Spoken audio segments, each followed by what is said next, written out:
Y Dante Melgarejo tiene más novedades vía satélite acerca de la situación, sobre todo en estas últimas horas después de todo lo que acabamos de ver y de escuchar. Buenas noches, Dante.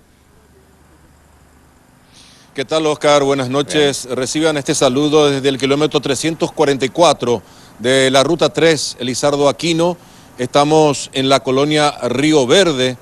Desde el día de ayer, epicentro de la información, porque lamentablemente los protagonistas y las víctimas sobre todo del secuestro son pobladores de esta colonia habitada fundamentalmente por productores agrícolas, hay que decir esto, Oscar. Y bueno, la ruta que está a mis espaldas está saliendo un vehículo, es el ramal que conecta Río Verde con la zona de Capitambado, departamento de San Pedro donde estamos y el departamento de La Mambay. Del lugar donde estábamos, algo así como a 50 kilómetros, ocurrió el secuestro del día de ayer y también algunos graves incidentes del día de hoy, porque vale decir esto, aparte de que el EPP sigue manteniendo el nivel del ratio de violencia que tiene desde hace mucho tiempo, y digo el EPP porque desde hace horas se confirma de que lamentablemente de vuelta es el grupo armado que mantiene en sus obras la zona, los integrantes y los responsables de este último atentado. Bueno, aparte de mantener la violencia, te decía Oscar, se muestran cada vez más desafiantes. ¿Y esto por qué digo? Porque esta mañana, cuando acompañábamos a la comitiva policial, fiscal, que ingresaba por este sitio, kilómetros antes de llegar al lugar del secuestro, explotó una bomba, tal cual como estoy diciendo. Iba un vehículo enfrente, encabezando la caravana, y fue al paso de este vehículo que detonaron un explosivo de mucha potencia. Quedó incluso un buraco, un agujero grande en la tierra y rastros de las esquirlas de este explosivo. Obviamente toda la caravana, los que componían la caravana, paramos y se empezó a verificar la zona. Se encontró de hecho un cable que partía desde el lugar donde quedaron los rastros de la explosión hasta unos metros, ingresando a un matorral, un pequeño bosque, y la conclusión era clara. Hicieron detonar la bomba al paso del vehículo, Oscar. Es decir, ellos, o sea, estaban fue terrible, en los alrededores. Muy desagradable. Dante. ¿Cómo, Oscar? Ellos, puede entenderse, que estaban al acecho en los alrededores para poder accionar, si es que así funciona, algún detonador. Claramente, Oscar, y es un lugar estratégico por lo visto para el ataque, porque no es la primera vez. Hace un año atrás, tengo la fecha exacta, 12 de julio 2015, ahí a metros del lugar del ataque de hoy, acribillaron a 2 policías quienes iban en una patrullera. Del lugar donde estoy, estaban ingresando hacia el lugar donde ellos trabajaban y ahí fueron emboscados.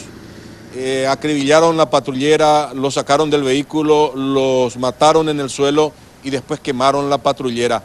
Es un lugar donde evidentemente ellos controlan y es un lugar estratégico porque topográficamente le da ventaja a aquel atacante que quiera emboscar a una persona que está circulando por este ramal. Y bueno, sucedió lo de esta mañana, explota, para el vehículo, afortunadamente no hubo heridos. El vehículo tuvo algunos raspones, es decir, quien detonó la bomba, afortunadamente para todos nosotros, no tuvo el tino necesario o fue segundos antes o segundos después, y eso de alguna manera hace de que estemos hablando de no tener ningún tipo de herido, a un saldo fatal que podría ser terrible obviamente a estas alturas, porque era la comitiva que iba para hacer el peritaje de toda la zona donde ocurrió el secuestro de ayer, porque quedaban los rastros, las maquinarias todavía humeantes ahí en la zona.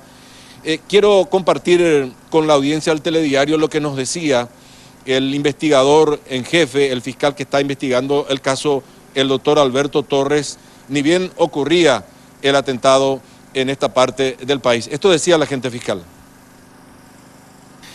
Uno de los vehículos de la Fuerza de Tarea Conjunta pasara, explosionaron y no le afectó a nadie por suerte. Doctor, el explosivo estaba enterrado en la arena. Sí, ustedes vieron ahí en el momento. Y tenía un cable que Sí, conectaba. sí, Es decir, alguien detonó de la cercanía. de la cercanía, así mismo es. ¿Se sabe qué tipo de explosivo era? Explícanos los expertos. Y según el verito es un explosivo casero preparado en forma casera. ¿Y causó daños en el vehículo? ¿Hay heridos? Por suerte nada, no tenemos daño, pero sí dejó un cráter de aproximadamente, 2 cráteres de aproximadamente 1 metro cuadrado cada cráter. ¿Se habría instalado esta madrugada? Así mencionaron los intervinientes de la Fuerza de Tarea Conjunta, en el sentido de que anoche ellos estuvieron trabajando toda la noche y que probablemente esta primera hora de la mañana se instaló. Bueno, ¿qué pasó de aquellos vehículos tácticos blindados que podíamos ver en operativos anteriores?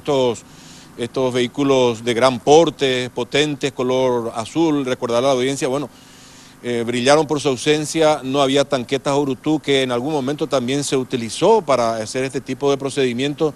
No se tenía soporte aéreo, no había helicóptero, así que poco o nada se pudo hacer esta mañana. Minutos después vino llegando Joel Casal, el fiscal antisecuestro, que también tiene mucha experiencia en el trabajo de este tipo, y conversábamos con él sobre los antecedentes, porque te decía, Óscar, audiencia, no es la primera vez que atacan a las fuerzas regulares de seguridad de nuestro país en esta parte del norte del Paraguay y sobre todo en este ramal. Una reflexión del Joel Casal, escuchamos a continuación. Y siempre se toman las precauciones ya por experiencias anteriores, ¿verdad? Nosotros tuvimos bastante experiencia en todos los hechos, siempre ellos dejan algún elemento para hacer daño a la comitiva que entra. Se toman las precauciones, pues gracias a eso siempre se trata de evitar. Hace tiempo que no tenemos baja, ya tuvimos experiencia, prácticamente queda 1 kilómetro de donde murieron los policías el año pasado, hace aproximadamente una semana. Y creo que tenemos que seguir tomando esas precauciones para evitar bajas, ¿verdad? No hay duda, son del EPP. Presumiblemente serían ellos, ¿verdad? Nosotros ahora vamos a analizar todo lo que hay acá y testimonio de la gente, y una vez que tengamos eso, recién el fiscal, que es el director del operativo, que va a ser el doctor Alberto Torres, va a dar las informaciones pertinentes. Lo que decía Joel Casal. Óscar, estamos como a 40 kilómetros en línea recta de Paso Tuyá. ¿Por qué recuerdo esta comunidad? Porque Arlan Fig, también cuando fue secuestrado, menor de edad, esa localidad está como a 40 kilómetros, te decía, del lugar donde estamos. Es decir, desde hace años esta gente, los delincuentes armados, me refiero a ellos, siguen operando y manejando toda esta zona norte. San Pedro, Concepción, siguen trabajando, y te decía al comienzo, cada vez más desafiante. ¿Por qué esto? Porque en las últimas horas, esta mañana, incluso parte de la tarde, se tuvo reporte de gente, de productores rurales, que tuvo avistamiento, y no solo eso, sino hasta contactos con personas desconocidas, con vestimenta oscura, algunos para ahí fuertemente armados y muy hostiles, quienes palabras más, palabras menos le dijeron: retírense de acá, dejen de hacer esta tarea, desaparezcan de este lugar. Es decir, esta gente ayer atacaron, secuestraron, incendiaron maquinarias, causaron mucho perjuicio, hoy atentaron contra las fuerzas regulares de seguridad, y con todo esto siguen circulando por la zona, Óscar.